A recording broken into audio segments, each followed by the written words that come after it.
很高兴您来到 Star 频道。现在订阅并分享频道会更有趣。赵丽颖新剧陷入欠薪风波，大批群演发文讨薪，痛批剧组苛待群演。赵丽颖最近真是风波不断，前面新电影《向阳花》反响频频陷入转型失败争议当中。如今已杀青的新剧《造成者》又被爆出拖欠多位群演工资，一拖就是小半年，引起网友热议。最近，疑似某影视团队发文曝光《造成者》拖欠群演工资，连发2条博文讨薪，称《造成者》剧组让他们去演出，团队出了2个乐队，还有舞龙舞狮的人，但工资却拖了4、5个月都没有给，逼得只能发文曝光剧组的无良欠薪行为，还带了赵丽颖和黄晓明的话题，希望引起广大网友关注。有部分网友对剧组欠薪行为表示不满，认为这么大剧组，主演还都是大咖，不应该拖欠群演工资。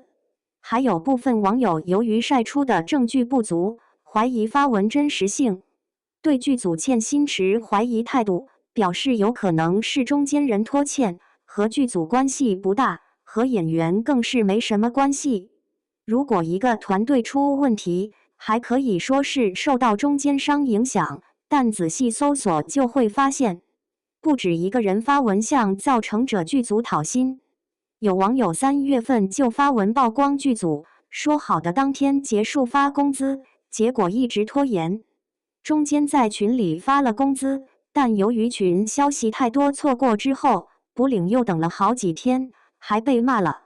1月份的时候也有其他人发文讨薪，称都过年了，群演工资还没发，而且不止一个人。大家都在群演群里说要联名报警了，但尽管这样催薪，直到4月初，群演工资仍然没有到位。该群演频繁发文艾特导演和演员，都没有引起关注。看口吻群演大部分还都是学生，聊天截图中还提到其他中介都是下班现结，他们跑去剧组要钱，工作人员却一再拖延，让等2天。据悉，造成者的群演工资并不算很高，有网友爆料称去体验当群演